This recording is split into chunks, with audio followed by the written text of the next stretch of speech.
مشرق وسطیٰ کی سرزمین اس وقت آتش فشاں بنی ہوئی ہے۔ ایران اور اسرائیل کی کشیدگی اب صرف زبانی دھمکیوں تک محدود نہیں رہی بلکہ میدان جنگ تک پہنچ چکی ہے۔ اس بار بات صرف ایران اور اسرائیل تک محدود نہیں بلکہ پاکستان کا نام بھی ایٹمی جنگ کے اس کھیل میں گونجنے لگا ہے۔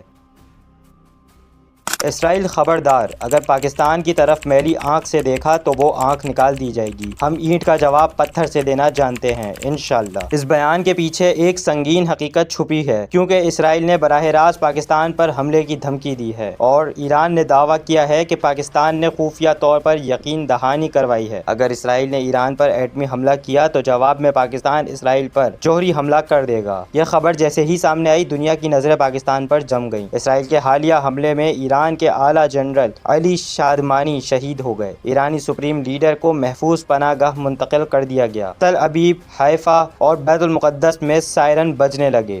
خوف و ہراس کا عالم طاری ہے۔ ایران نے اپنے جدید ڈرون شہید 107 بھی میدان میں اتار دیا ہے، جو بغیر پائلٹ کے 1500 کلومیٹر دور دشمن کے دل میں جا کر وار کر سکتا ہے۔ دوسری طرف امریکہ کے سابق صدر ڈونلڈ ٹرمپ نے تہران کے شہریوں کو فوری انخلاء کا مشورہ دے کر جلتے پر تیل ڈال دیا ہے۔ اس وقت ہر قدم، ہر بیان اور ہر فیصلہ کروڑوں زندگیاں بدل سکتا ہے۔ پاکستان نے صاف الفاظ میں کہا ہے، ہماری ایٹمی صلاحیت دفاع کے لیے ہے، حملے کے لیے نہیں۔ اور پاکستان کا ڈیٹرنس از آبویسلی اللہ تعالیٰ نے اس ملک کو نہ صرف نیوکلیر قوت بنایا بلکہ میزائلی قوت بھی بنایا ہوا ہے، اور کئی ممالک کو تکلیف بھی ہوتی ہے، لیکن یہ ہماری اپنی سیکورٹی کے لیے ہے، ہماری اپنی اسٹیبلٹی کے لیے ہے، اس ریجن میں اسٹیبلٹی کے لیے ہے۔ ورنہ 9/11 کے بعد دونوں فوجیں 11 مہینے آئی بال ٹو آئی بال کھڑی رہی۔ لیکن اگر کسی نے پاکستان کی سلامت کو چیلنج کیا تو پوری قوت سے جواب دیا جائے گا۔ اللہ تعالیٰ پاکستان، ایران، فلسطین اور پوری انسانیت کو جنگ سے بچائے اور دنیا کو امن، شعور اور حکمت کی راہ دکھائے۔ آمین۔